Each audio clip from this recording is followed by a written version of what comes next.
Menahem Golan gives us a well-paced, thoughtful, and well-crafted look at the horror of terrorism and conflict in the Middle East, while also adding an incredible amount of bullshit, mixed with a solid blend of absolutely nothing happening. This is the Delta Force on Stinker Madness. Stinker Madness. Stinker Madness. Stinker Madness. We got the Stinker Madness. Hello, welcome to Stinker Madness. I'm your host, Justin. We've got Sam and Jackie here with me. How are you guys? I'm good. I'm good. Good. It's good to hear. How was the Delta Force? I love the Delta Force every time I watch it, even though it's 2 hours long and nothing happens. 2 hours and 9 minutes. Yeah, it's 2 hours and 9 minutes long and nothing happens. Yeah.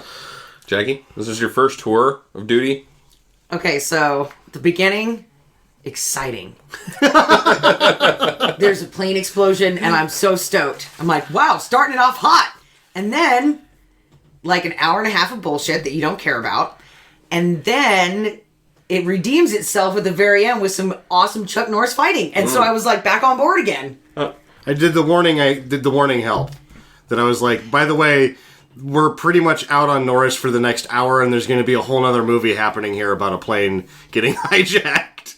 Did it help to have that warning? Yeah, because then I wasn't expecting anything cool for the next hour and a half. So it was like, oh, okay, I know this is going to be disappointing, but he'll show back up, and then I'll be interested again. It's such a weird, strange movie, especially for a canon film, because it is Chuck Norris away from being actually maybe a good movie. Chuck Norris and the motorcycle. Yeah.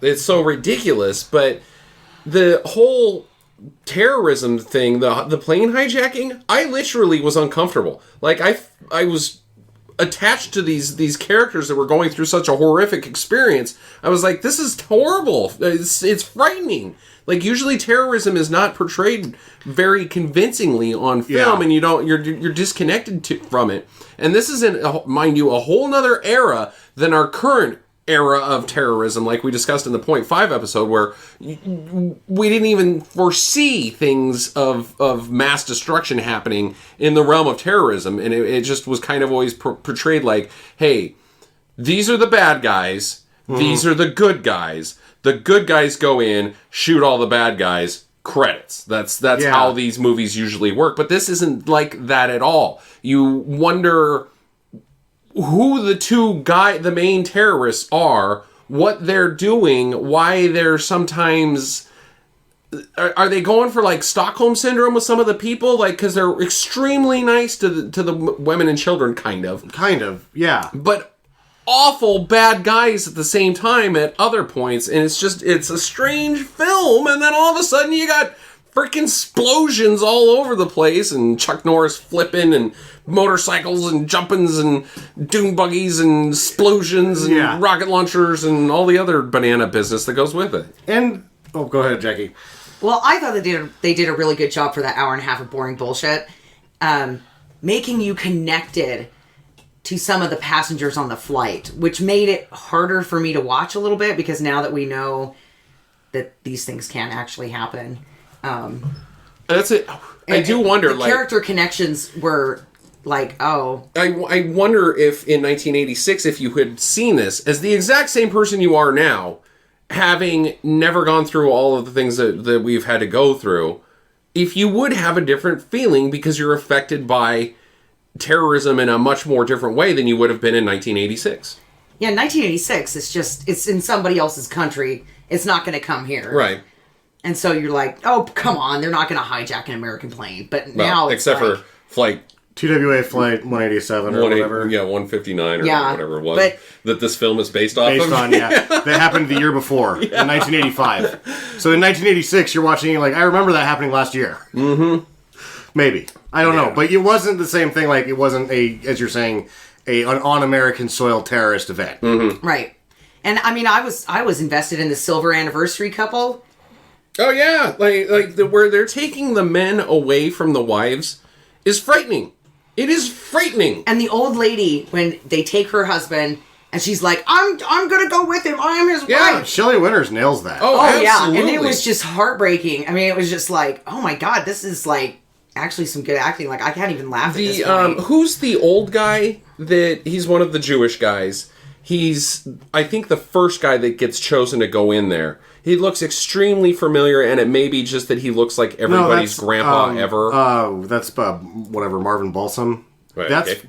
top billing after Norris, and He also nailed it. he's great. Yeah, it's Yeah, that was that old lady that freaked out. She's like, Yeah, I'm going with you. her husband. Also, Larry Geely's mom did extremely yes. Yeah, that is Martin Balsam, and he's sort of like the third guy on this ensemble cast. well, who barely has any lines. But he's great. Yeah, he is great, very powerful.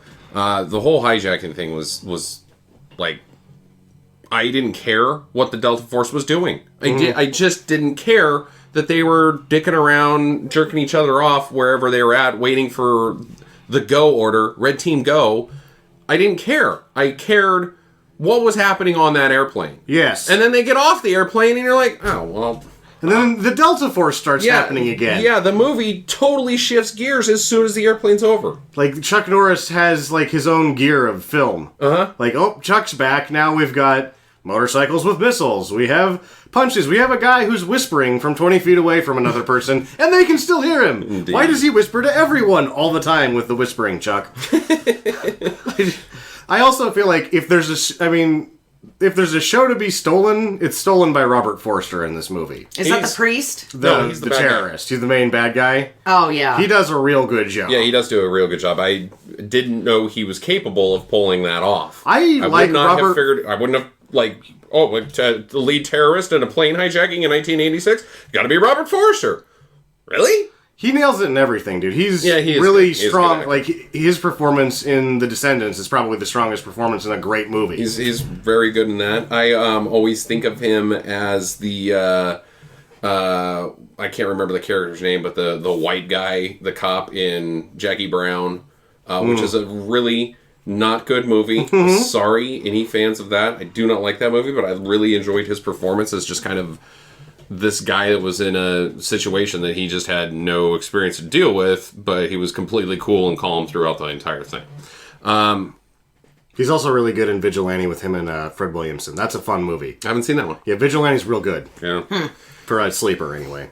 One of those Long Island sort of budget action movies of the early 80s. So, the movie starts out With the Operation exploding Eagle Claw. with the exploding chopper, as Jackie mentioned. You said it was an airplane, but it was a chopper. Oh, yeah, airplane. Chopper. That Pete gets stuck in. He's trapped inside this burning. This is the dumbest thing. But they couldn't get to him because the flames were too high. But he's right next to the door, and there's no flames there. However, I'm sorry, but he's dead. That chopper blew up. It's not like part of it exploded, like a hand grenade went off in it. No, it got hit with a fucking missile and exploded. There's nothing left of that thing. Everybody inside of it is dead. There is no place to go in there to check if anybody's dead, because the entire thing would be just filled with flame. The concussion from the explosion would have killed you. Yes. If you were 20 feet away from it. Yeah, absolutely. Real dumb. But Pete's okay. Pete is okay. He's trapped under something. A Jeep. It's a I Jeep, guess. I think, yeah. The Jeep and the helicopter is on him. What's Pete's job? Well, I think Pete's a beta team leader. Okay. Why is there a Jeep in a helicopter? That's not even possible. We'll get to all that stuff. I have some Maybe. questions about that sort of thing later. I think that it's kind of but implied at the same time that Pete was flying the helicopter. And that's why he's the one that's still in there, is because he was flying it. Maybe. But at the same time, he's at the back with the cargo, and he's got a Jeep trapped under him. And meanwhile, everybody else gets out of the helicopter okay. Nobody else dies during this helicopter explosion. Just Pete gets trapped by a Jeep. They're all like, there's a guy, one guy's carrying another guy and his back is smoking, he was just on fire. Because he was. He got exploded. Yeah.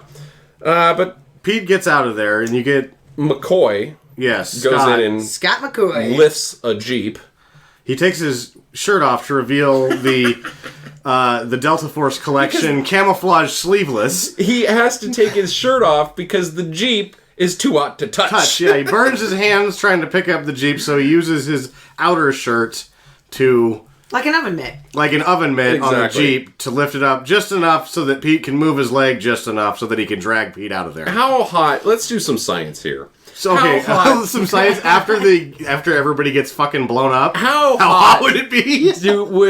Is a piece of metal, say a metal bumper on a Jeep specifically, what temperature does it become too hot to touch with your bare hands? I don't know. When the bagels come out of the toaster, they're too hot to touch with your bare hands. I think To a be toaster's going to be within the region honest- of maybe 250 degrees.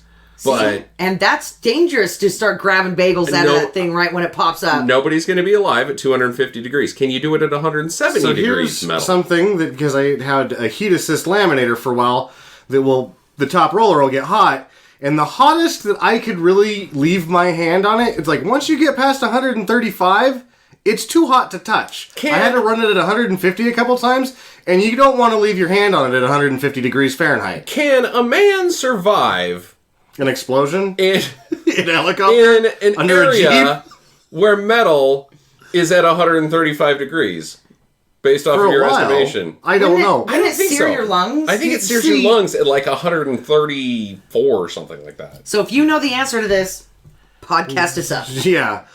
Comment. Get on the Twitter. I think everybody's dead inside that Well, helicopter. the problem is it fucking blew up. And I think Chuck is also dead by just going into it. But it's open, so who knows? They're getting some fresh air in there. Nice cool breeze. It's a nice, yeah. It's They are in the Arabian desert. It's Nights. pretty cold there. Well, he gets him, he saves him, and they get on the Delta Force plane and take off. And they have the JATO rockets on the Oh, side. the JATO rockets which on they the side are of not the- on the side of the other thing. And that's just something that I've actually read, that you can do that if you have a very short takeoff. I can understand it. But when they put it in the movie like that, you're like, what the fuck are those doing on the side of that? the C-17s or C-130 cargo. yeah, C-130s. Yeah, but don't forget that the general almost leaves Scott there. That's his thing. Scott and Pete. It is Scott's thing to It's- get yeah. ditched. He's always late. Yeah.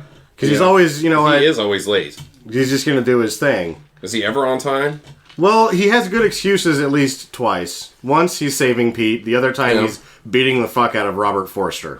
Yeah. And he was on time when he set off the explosion underneath the But hostages. he wasn't on time when he decided to rejoin the Delta Force and become a major. When he decided he just couldn't eat his potato salad anymore because the world of terrorism disgusts him too much. If you haven't And seen who this eats- movie, you have got to be confused as shit right now. Wait, potato salad? And Potato who salad? eats potato salad in a horse barn? Okay, so not only that, his dinner was Budweiser, potato salad, and a slice of wheat bread. Numbers, Scott. God. So apparently his pension is not very good. Or he's just one of those he's really bad at being a bachelor. Yeah. He's like, this potato salad will make it to where I can drink all of the beer I want. Soak it up. Yeah, well, meanwhile, at an airport, and where do we know where the airport's at? So the airplane leaves Greece. Greece, okay. And I believe it's going to stop in Rome and then go to New York from Rome, is their original flight plan, it is said at one point in the movie. Okay. Well, at this Grecian airport, there's some bad guys. They're obviously bad guys because, well, let's face it, they got mustaches. Well, they're swarthy Yeah. and hairy. Uh-huh. Therefore, they are evil. And they Which- and they have sunglasses too. Yes, well, Robert Forster's terrorist character, he's pretty clean cut. Yeah, he is clean cut. Got a very well-kept mustache. Slick white suit You with see a red him, shirt. and you're like, I don't know, this one here, I'm not sure about. The other two guys, definitely terrorists. I think it's easy to spot Robert Forster because he's wearing sunglasses inside. Yeah, inside. That's a dead giveaway. But So- one of their buddies is a fuck up, and Yeah. his ticket's for standby, so he can't even get on the terrorist flight. And that's just another, there's so many things that happen in this movie, the decisions in the writing process that you're that don't really do something for the movie later. Right. Because he shows back up and then they hug. It's like, oh, this guy's the fucking idiot's back. Yeah. But it doesn't really matter. It doesn't at all. For him to not be on the plane then. You're just like, why? Is that the state of terrorism at this point? That, we want to hijack the plane, but we only got $500, so And if we're going to you're have to get standby for this guy. And if you're a terrorist and you know that you're going to do some terrorizing, you don't throw a fit at the ticket counter and get hauled away by security. You simply Even go in behind somebody 1986. else, give them a karate chop in the carotid artery, they knock out, they can't Corroded. get Carotid on the artery. plane, and then you're like, hey, that guy's not getting on, can I have his ticket? The carotid artery is what you get after you eat a bowl of potato salad, whey bread, and 82 Budweisers. You get a carotid artery and you you can die actually from just call it the corroded chop. The corroded It's chop. the carotid! The carotid artery. Our listeners knew what I meant. I don't know that anyone does. Karate chop! The Nobody guy's knows what you're down. saying. Well, the one guy is impersonating a back air runway worker type guy, one of those guys. That guy disappears for the rest of the does, movie. He does, but he is there to plant hand grenades and the guns in the bathroom of the plane underneath some paper towels. Very poorly hidden. I'm not really sure if that would work even in 1986. I don't know. That's another thing from reading about this and watching it a few times. They didn't make a lot of stuff up on the TWA flight. Like, they changed it to ATW on the side of the plane, and then they basically wrote the film out of the newspaper. So that may have been how that actually went down. Maybe.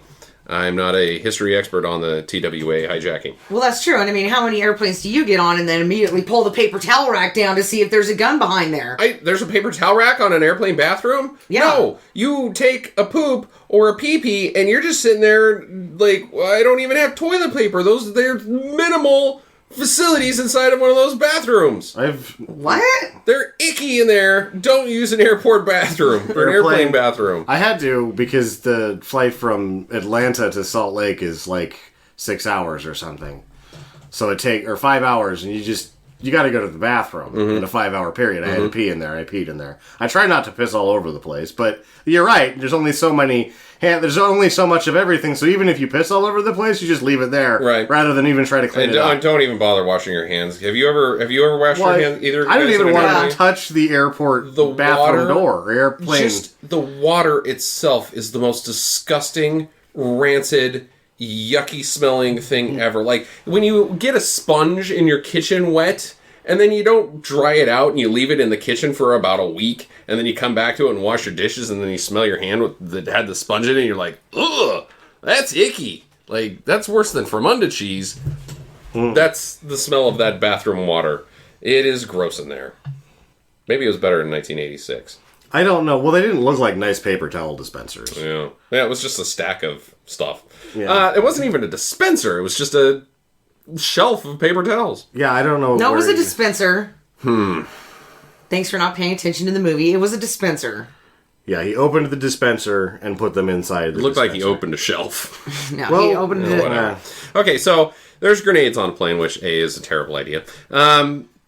So it's everybody's getting on and everybody's headed back to America. Lots of Americans on this plane. Lots of them. Very few Europeans or even guys just getting a connecting flight from Greece to Rome. Everybody seems to be an American. Specifically, everybody that has lines in this movie. It's also one of those flights where everybody talks to each other. Yes. Well, they started talking to each other in the airport. Yeah. Everybody's besties. Gonna have a long flight. Better saddle up next to somebody. I don't like talking on airplanes. It happens to me every time I get on one. I end up talking to the person. Like, I don't start the conversation, but people talk to me, and I'm not going to be a huge dick and be like, I don't want to talk to you. I want to now sit in awkward silence next to you for however long this thing's in the air. So I just talk to him. So you from Chicago? Chicago? No. Yeah, What does it's- Chicago have to do with what is- anything? Oh, well, I'm from Chicago, so let me tell you about me. No. Jackie likes to talk on airplanes. I do. She's one of those people. So, Put yeah. in my earphones and fade away. Hey, when the last flight that I was on, that I chatted somebody up on the airplane, you were sleeping, Yeah. and this other person started talking to me, and I was like, well, because I had my headphones in and everything, and the waitress came by and gave me some peanuts, and then he started talking to me, and I was like, well, okay, now it'd be rude to put back in my headphones.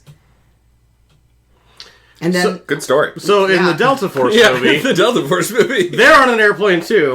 They've got airplane people problems. Yep. But very soon they become, oh shit, airplane people terrorist problems. Right. Because they get the guns and the hand grenades. They don't even out. really take off. It's like, oh, we're in the air. Terrorism! Like, they haven't even left They're in the air when airspace. once the plane is in the air, like the second they're allowed to take off their seatbelts, they're hijacking that fucker. Well, I don't even know if they had permission to take off their seatbelts. It's like they're at like 200 feet. Like, Yeah, yeah, but it showed it that they didn't have to wear their seatbelts. And then the guy took off his seatbelt and ran into the bathroom. And the little kid was sitting there watching him. Yeah, the time that from when they take off to when the terrorism happens is very, very quick. Yes. Once it's in the air, they get to business. Yeah. And the kid says shit. Which is fun. He's like, oh shit.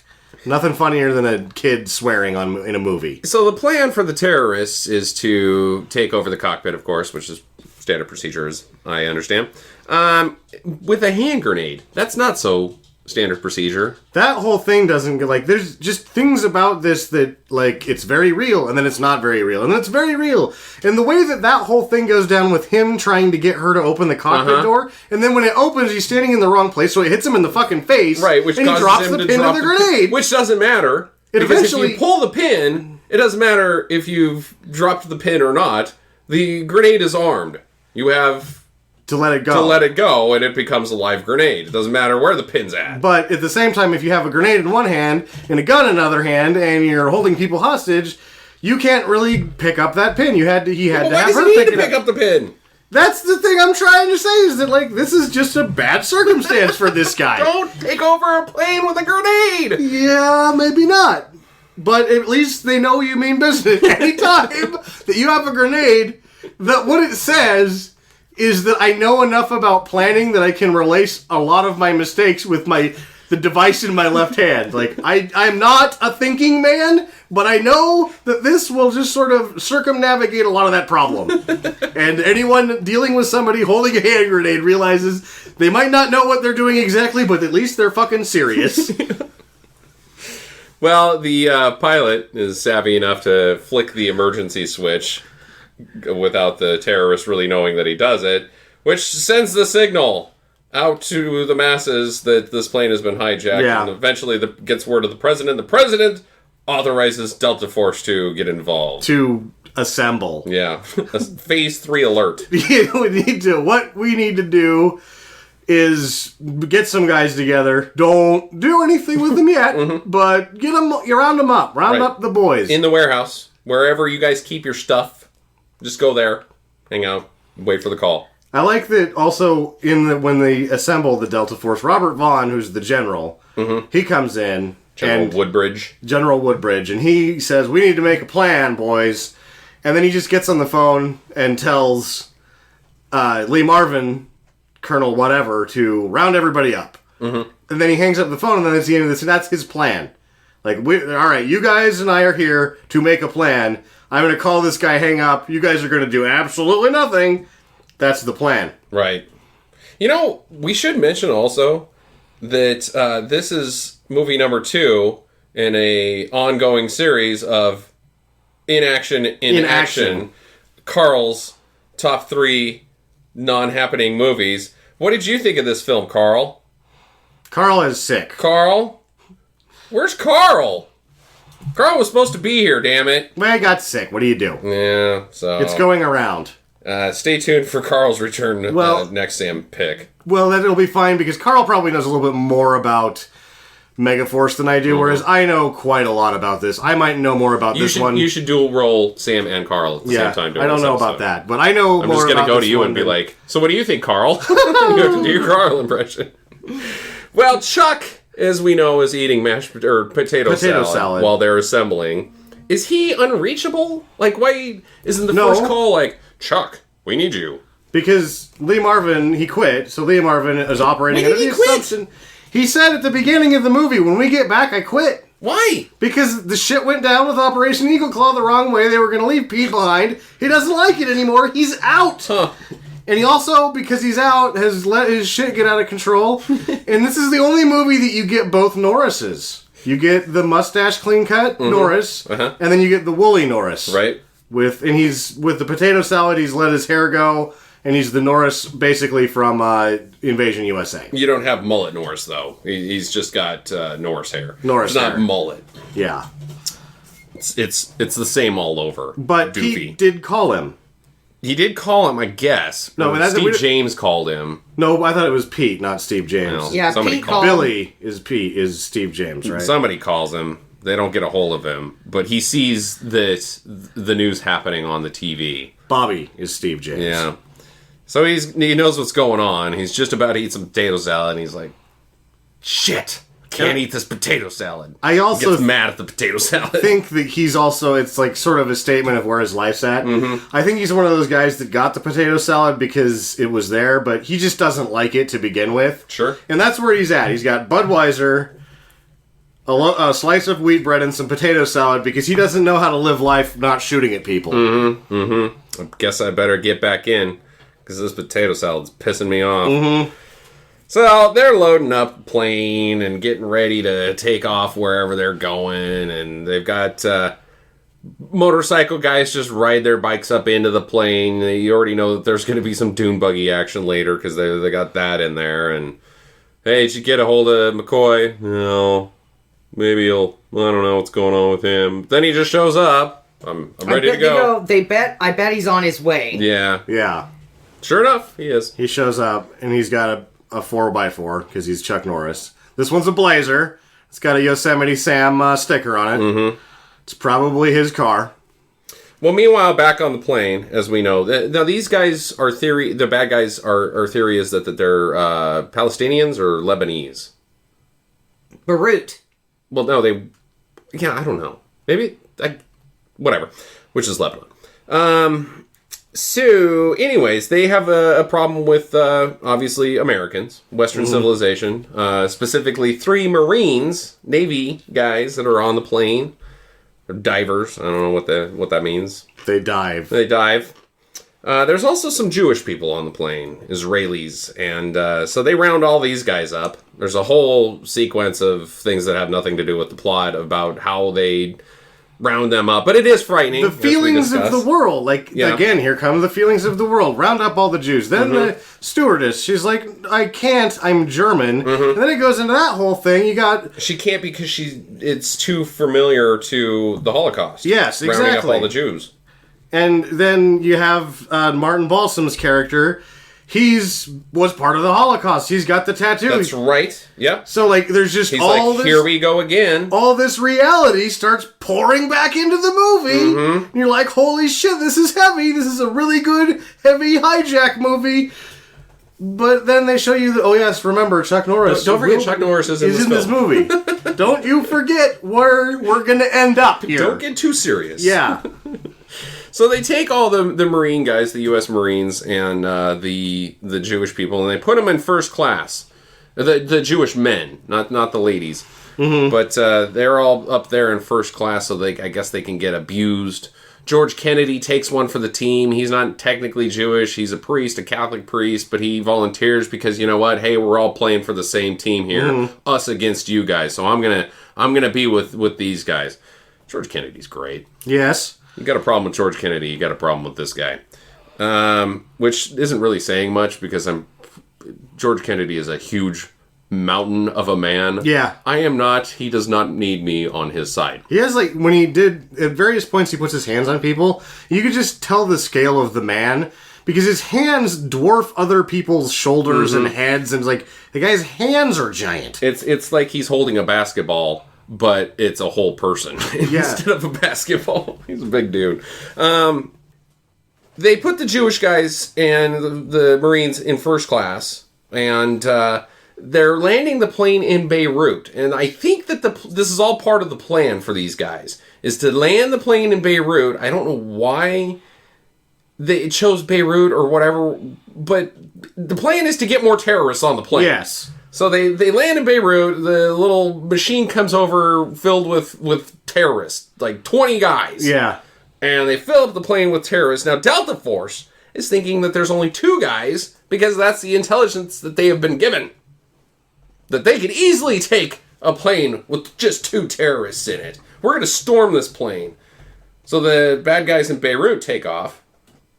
They head to Algiers. I don't know what's supposed to happen in Algiers. I don't either. For the terrorists. I know what's supposed to happen in Algiers for Delta Force. They're going to kick ass. Yeah. Yeah, I'm not quite sure why they went to Algiers. Is there, like, more terrorists to pick up in Algiers? No, because or- then that's where they let off all the women and children. Yeah, oh, that's right, okay. And then the stewardess tells the general, hey, look, you know, they did a little switcheroo in Beirut. Mm-hmm. Like, now there's a whole bunch of terrorists on there. So the general jumps in his Jeep. Played by, I turns on believe, Marvin. Yeah, turns on the siren and stops the attack. Right. It's Colonel Nick Alexander. Yeah. Sorry. Yeah. Well- Because it's General Woodbridge? Woodbridge? Yes, General Woodbridge, Colonel Alexander, and Major McCoy. Okay. That's the chain of command we're working with. Mm-hmm. Underneath the mentioned but never seen president. Yes, indeed. So, just the siren that he's sounding. Why can't he get a hold of the guys via radio? He gave them the green lit. They haven't. I will tell you that exactly Okay, right now. please do. Because this is an action movie that has no action in it. Oh, right. So what there happens is they kick in the music periodically to let you remember that this is an action Mm-hmm. movie. If he just gets on the radio and says, "Hey, There's more stand terrorists." down. There's more terrorists." You know what happens? No shots are fired. Yes, that's they had true. to shoot a gun at somebody at this point Mm-hmm. to keep people in the theaters in this action movie where there is no action happening. Indeed. And at this point, our guys haven't even fired. The Delta Force hasn't even fired a single shot. They No, get there shot is at. no shots fired in this movie. I promise you, until 1 hour, which is when they go, "What's that sound?" And they start shooting at Chuck Norris. They see Delta Force. They know Delta Force is outside, ready to go into the plane, take over the plane. But so they start shooting at Delta Force. Now Delta Force does not fire back at this point. But They just get shot at. Someone gets shot at. Something gets exploded. Yep. One of the gas trucks. But also, one of the also shitty points of the movie where you're like, back again into like, this is not a explosion Chuck Norris movie. They shoot the American hostage and toss him out the And freaking they side did of a the plane. really and you're like, good. ah! It's not just that they shoot the guy who's been beaten in front of Uh-huh. you. You feel bad Yeah. when you see this guy. After he gets shot, it's a really good dummy. Mm-hmm. It's a very good dummy. It lands on its head. Yeah. It's a horrible way to go. Yeah, it's not a pleasant shot. And you know, at that point, that guy was thinking, should have done something in the very beginning when I was thinking about it with my other two buddies. Yeah. And now I'm just fucked. Yeah, you're Yeah. done. So yeah, I didn't at this point in the movie when it's taken an hour for anything to even kind of happen.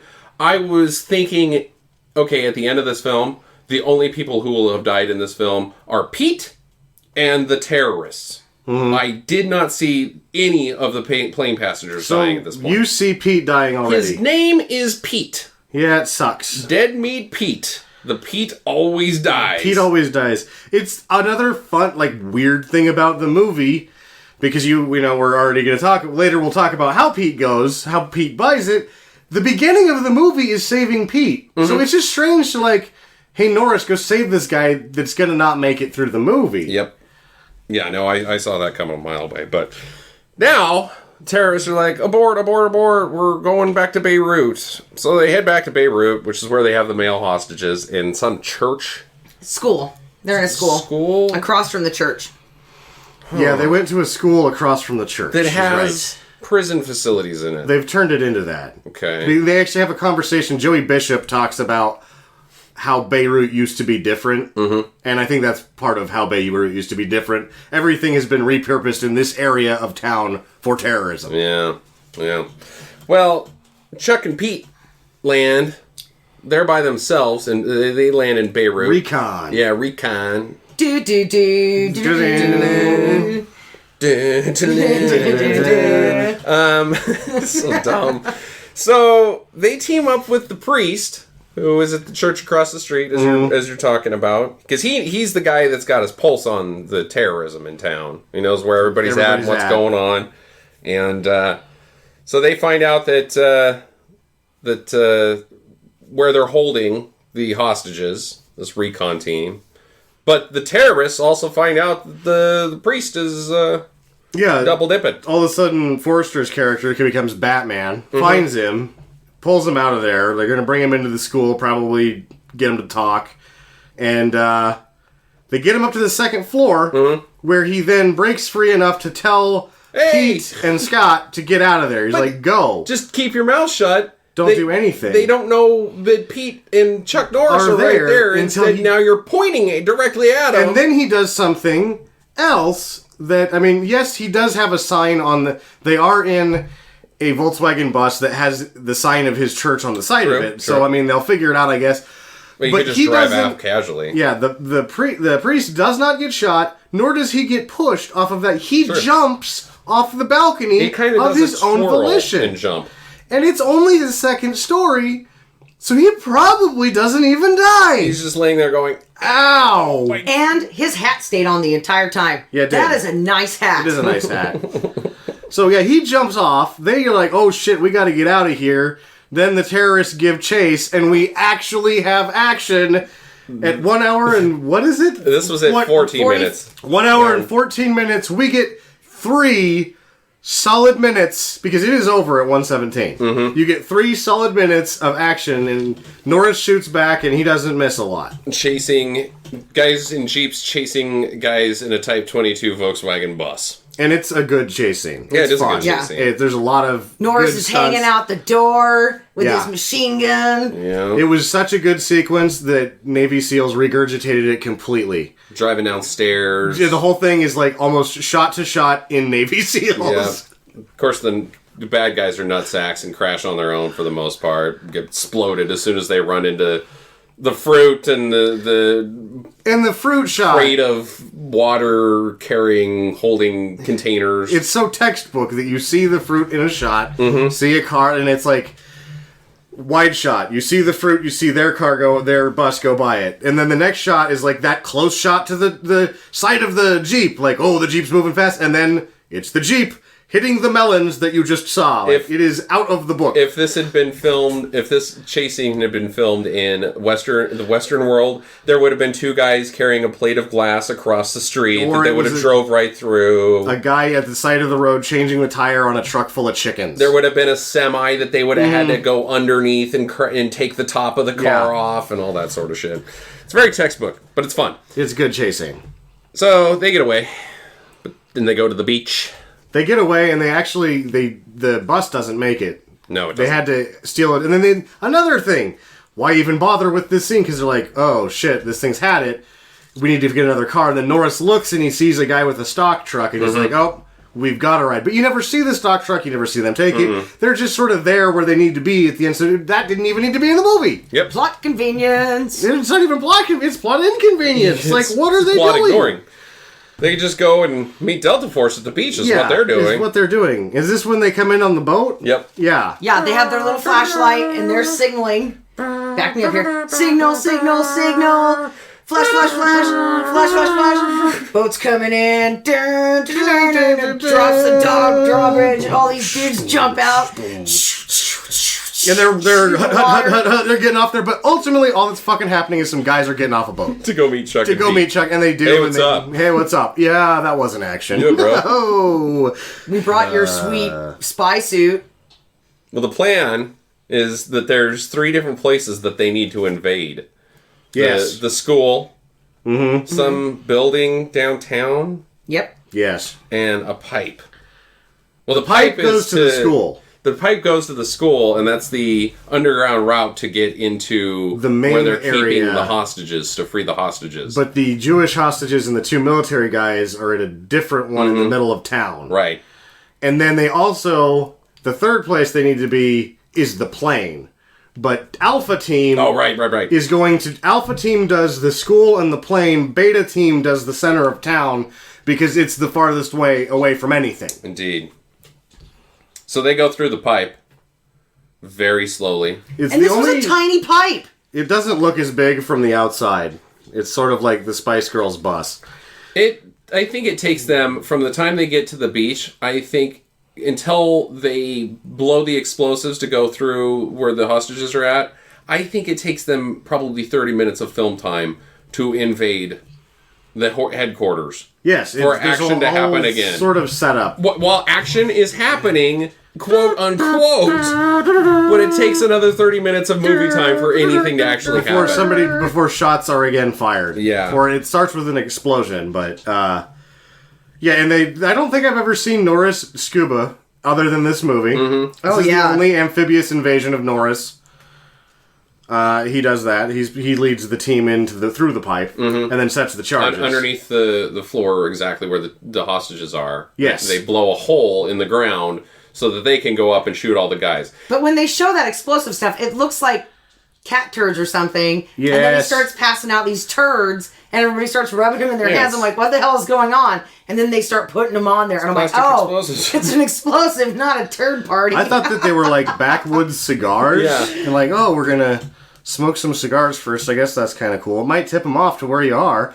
But no, they're little... I don't know what kind My of problem with this whole scenario is, what if one of the hostages isn't on the perimeter of that room? is sitting right where they're going to explode? Because they have no way of knowing where people are at in this room.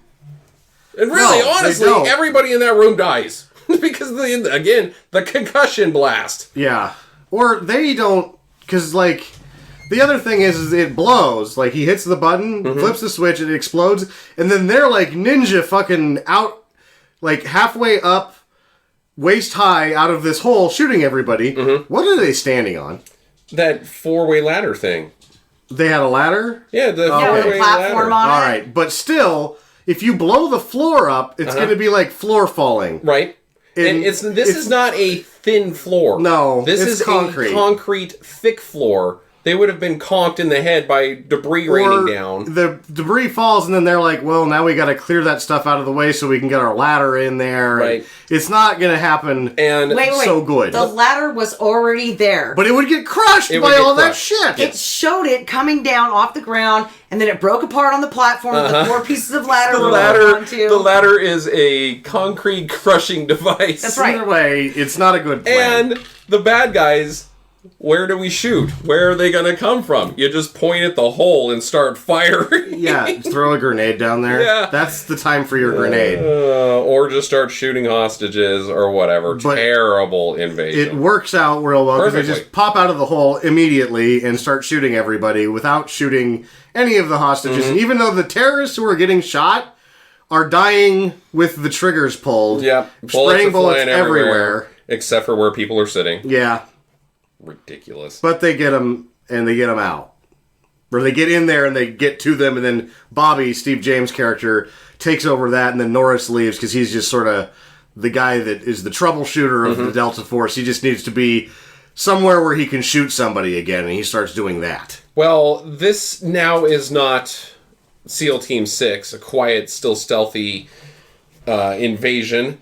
This is all teams go now. There's shit exploding all over the place. Dune You got buggies. dune buggies, gunfights, bazookas, motorcycles are jumping all over everything, and Lee Marvin's killing people with very limited amounts of bullets. buildings are exploding with his one gunshot. Yeah, he pulls the trigger. He's doing 3-round bursts, and it is doing catastrophic damage. Yes. There's also a guy hiding under a spring mattress. The second terrorist from the plane. Yeah. Why is he hiding under there? Being sneaky. I guess. Well, it's not very good because when you walk into the room, you'd be able to see him down there, but they don't. And in one shot, he's not down there. Right. Like there's a shot where he's definitely not down there Underneath the bed. Yeah. He is there, I guess. Norris shoots him, delivers his capital line from this movie. Sleep tight, sucker. It's a good one. I enjoyed it. There's a radio guy radioing into Robert Forster. Get the hell out of here. They're invading. Norris kicks him right in the face and shoots the radio. Get the old boring conversation anyways joke 20 times. Loud and clear, buddy. That's what he says. Yeah. So Chuck Norris is on top of the building invading. Lee Marvin's still down on the ground invading. Chuck needs to get down on the ground. He actually fast. saves Lee Marvin by... There's a gun position. He kills those guys. and relieves Marvin's team of the gun position that was bearing down on them. Mm-hmm. But then Marvin's like, what are you doing? You're up there fucking around. Yeah, get down here. Get down here. I need you down here fast. Yeah, you're not What am I being supposed to do, Norris jump? fast enough. Can't jump that high, even No. though I just jumped 20 feet to kill these guys. Yep. It's only another 20 feet, Like but 10. I can't it's, do that. it's a smaller drop than the first one he just Yeah. took. It is. Guess I have no choice but to take the zip line! And shoot everybody before I get to the ground. That's the most Norris that Norris ever gets. Oh, I think that's it in a nutshell. Other than we've got one more Norris and Megan Norris in this movie. So, meanwhile, Beta Team, they're invading Pete. the whatever it is they're invading, where the Jewish guys and The downtown. the Americans are. Nobody's there. And Pete had been chewing gum the whole time. And nobody's there. And then when he's like, he radios in, he's like, nobody's there. They're headed somewhere. Well, no. Then Marvin tells him, find somebody that speaks English and rough them up. Yep. And you're like, well, I don't know if shitty plan. Then he does, and it works. Yeah. And then he's like, well, this is where they're headed. And he's like, we're going to go get them. Like, all right. There's a problem.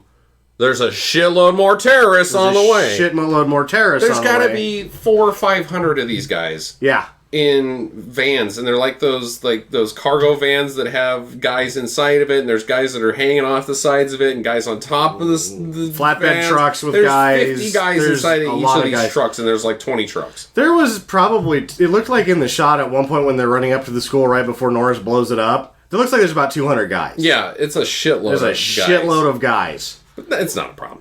No Well, big deal. That's the other thing. Like, he blows up the thing, and then they leave, and then what do those guys do?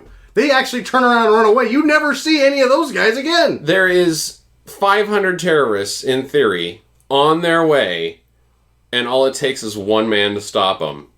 Guess who? The classic Norris roadblock. Yes.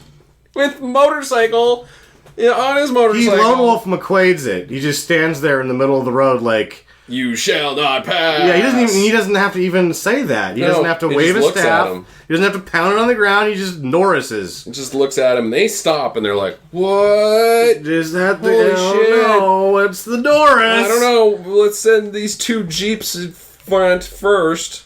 He's prepared. That's when we find the motorcycle rockets.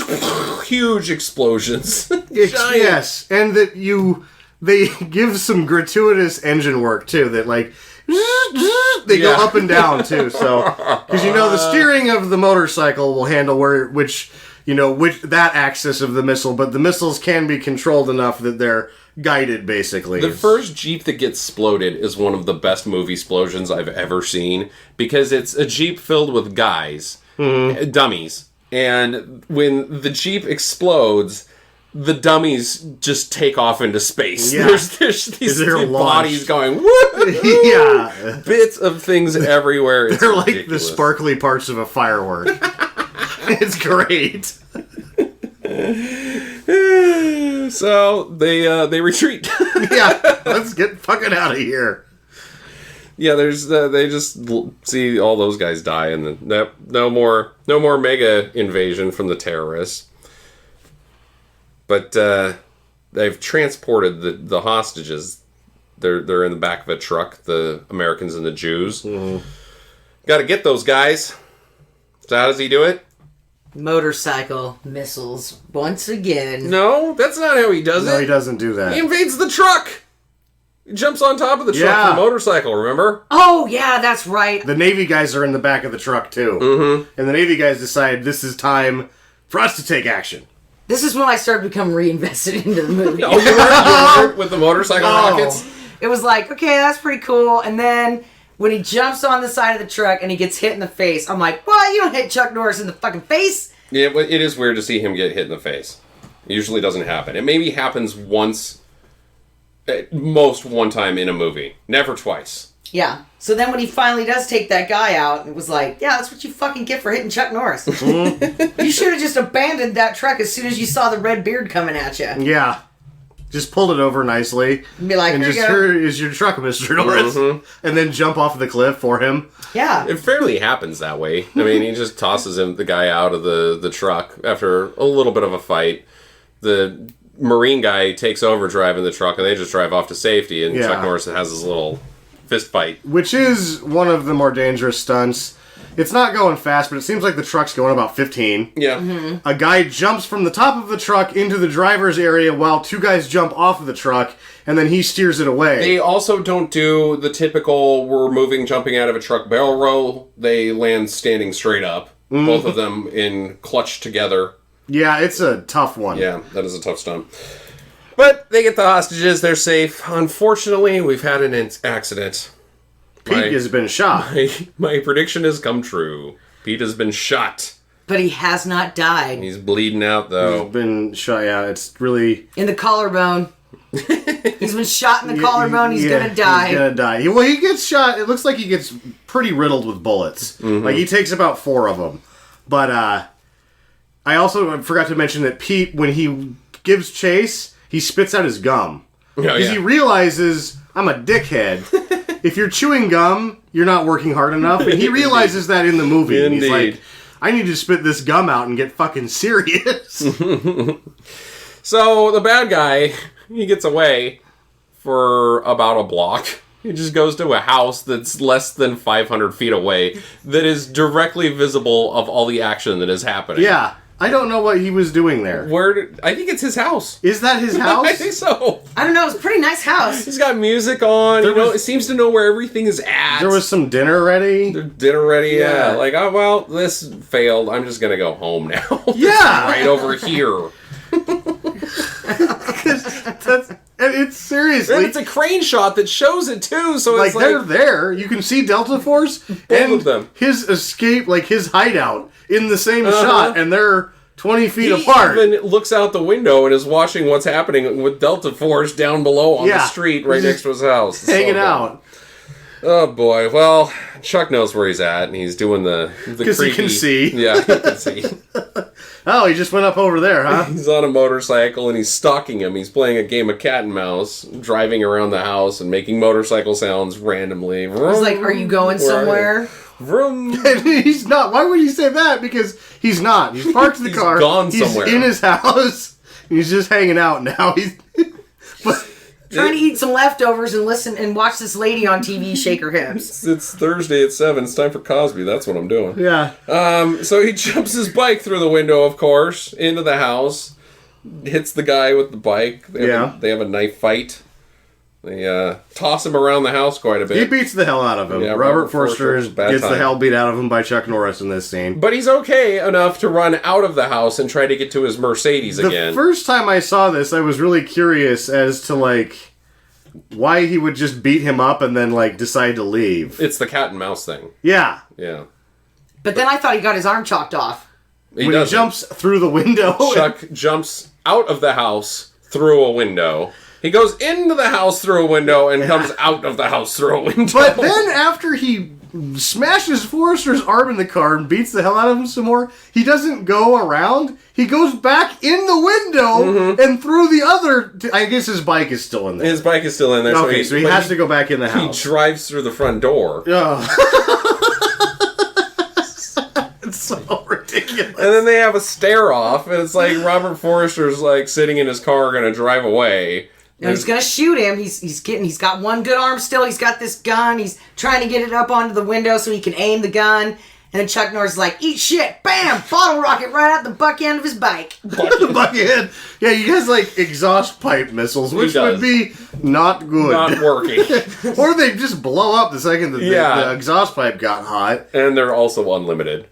Yeah, he uses them quite a lot. It's one of the sweet. This is the second very iconic Chuck Norris moment that I would define, where shooting a missile out of an exhaust pipe of a motorcycle and blowing up the bad guy, and then just riding off without looking back because you're that badass. Yeah, indeed. So they Lee Marvin's team. Which team is this? Team Alpha. Team Alpha. Team Alpha and Team Beta have rendezvoused. Yeah. Outside of the plane. They got to take the plane. And they do. It's quick. Quite efficiently. Yeah. It's probably the most efficient work that they do in the whole movie. Maybe the thought is everybody's getting tired at this point of the film. This is also the only thing they really practiced heavy. Yeah, that's true. That's true. And let's be realistic. All of their guns had silencers on them. Mm-hmm. Yeah. so that they could just sneak up there and just boom, boom, boom, boom, boom, and then everybody was dead. And they do. So the plan is to use the plane to transport the hostages back home. So they got to reload the plane with all the hostages, but they're in a hurry because the Beiruti authorities are saying, no, you can't take off out of here or whatever. Because I guess they're in on it or something. That's what I get, kind of. I don't know. Well, McCoy's not there, and they're ready to go. He's late again. He's always late. Ridiculous. Yeah. So he bikes into the airport, jumps over the gate while shooting more missiles out of the front and the back of his motorcycle. Everybody's getting exploded. And then the plane is there's 2 Jeeps headed for the plane and not going to give it enough room to take off. But it's a good thing that Norris is already coming and they start shooting. And I think even Bobby, Steve James' character's like, they're shooting at us. Really? You don't get... It seems like you get shot at a lot, and that you wouldn't announce that. Like, you would know that all of your friends that you hang out with and get shot at all the time also know that they're getting shot at. But either way, Norris splits the Jeeps, and exhaust pipe bombs them. That's right. While wheeling. Wheeling. God, I should have counted the wheelies. There had to be 23 wheelies. It was awesome. He also wheelies onto the plane, essentially. Yes. They drop a rope while it's taking off, and he's wheeling his way up there. He's standing on the back of the motorcycle. While doing a wheelie. Grabs the rope and gets on the plane. Which will be a theme. Motorcycles and wheelies will be a theme in 3 weeks. Oh, good. Plane takes off. It's time for Budweiser's. For everybody except for one guy. Dead Meat Pete. Yeah, Pete dies. Yep. He's gone to the big Delta Force in the sky. Yeah. And George Kennedy does more teary stuff in that scene. You feel bad. And it would be like, oh, Pete's dead, whatever. But then the George Kennedy thing, brings it back to realness again. Yeah. And the music changes completely there, too. And there's, it's like the fucking Godfather all of a sudden when they're getting off the plane. Yep. But, doesn't take very long to bring back the... Yeah, once they get on their plane from dropping the hostages off. Right, they have the romanticized music. All the hostages are getting out of the front entrance. All the Delta Force are getting off the back, and they're carrying Pete's body out. And they're looking back at the families and how happy they are, and everything's worked out for everybody except for Dead Meat Pete. Yep. Leaving a man behind. Never a good thing. Credits roll! End of the movie! And so when they get on the C-130, and the Delta Force music comes back, and they fly off, right before it closes... Norris grabs Lee Marvin and then puts on this, big smile. Like, hey, Pete is still dead. Because they're okay. Yeah, they're okay. And they helped accomplish something. I guess so. They've done their job. They can go home and feel good about themselves. And Pete died how he wanted to die. Helping others. Okay. By getting shot. Yeah. Questions. First question, which is your favorite Norris? Is it the mustache... short hair Norris, or the Norris in Invasion and through most of this movie with the woolly Norris? How about none? Oh. I like the woolly Norris. I don't like Chuck Norris. Okay. Sorry. I love Chuck Norris. I just don't like him. I like Chuck Norris. I like the mustache. I like the short hair mustache Norris myself. I like the woolly Norris. Okay. Woolly Norris one. We got a full split on the Norris. None. One and one. Yeah. What's the terrorist motive in this movie? I don't know. I have no idea. All I know is that was one of my questions as well. They're freedom fighters. Their end game? Because they even say, tomorrow you're going to be dead. They're going to kill the hostages. Right. Do they just get the airplane out of the deal? Then what? I think we know then what. Too soon. Yeah, maybe. I don't know. It's never explained what they're going to do. At all. Yep. My next question is Scott retired now? Your next question? My first question. I'm used to going first. Okay. So is Scott retired now? No, I don't think so. He's back in. He's a major. He's a lifer now. He gave retirement. He got the promotion, right? Yeah, and this time it worked out. Last time it didn't so much, so he's fine. He's back in. Okay. What's Operation Snowstorm? Or what did you call it? Operation Eagle Claw? Yeah, what is Operation Eagle Claw? It seemed Operation Eagle Claw was land on the ground in helicopters and get to an airplane parked right next to them. Yeah, no, so originally what happened is that was the hostage crisis under Carter. They were going in Blackhawks, and one of them went down. And so that's what happened is that they lost the helicopter. Life, but not in this movie. Yeah, but they lost the helicopter, and so they basically, at the crash point, rounded everybody up and just got the fuck out of there. It didn't work. And so that's their version of that. Gotcha. Was rounding everybody up and getting out of there because it didn't work. That is not explained at all. No, none of that. All you see is an exploding helicopter, rescue Pete, get on the plane, fly off. I always thought it was so strange until I read more about it and that it was a depiction of that. You can't tell that by watching it. And the funny thing about the beginning of it is that, what do you think? The helicopter's there for maybe, you gotta look at this helicopter for probably 2-3 seconds before anything happens. Nobody's getting in or out of the helicopter, it's just a chopper on the ground.